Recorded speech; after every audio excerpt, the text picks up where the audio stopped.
Hello दोस्तों, राधे राधे, जय श्री कृष्णा। दोस्तों, आज हम आप लोगों के लिए एक न्यू सोहर गीत लेकर आए हैं। आप लोग वीडियो को देखिए और जैसा होगा कमेंट में ज़रूर बताइएगा। सासू बोली आई बोले ननद ताना मारे, ननद ताना मारई हो। रामा कवने करमवा से चूक्यों हो, रिल नाही पाए हो, रिल नाही पाया हो।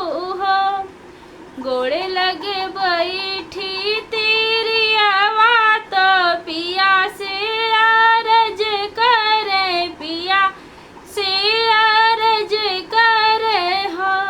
स्वामी कवन जन्म हमरा भइले, होरिल नाही पाए, संतति नाही पाया हो।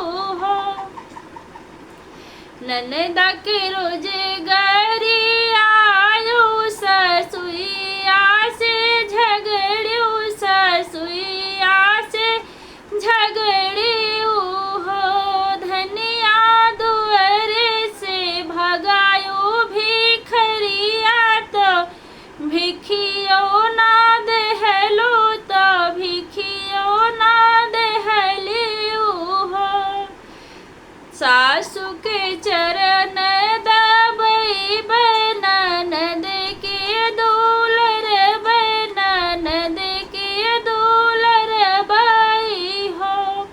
पियवा द्वारे बैठई बे भिखरिया, तो भिख ढेर देबै, तो भिख ढेर देबै हो।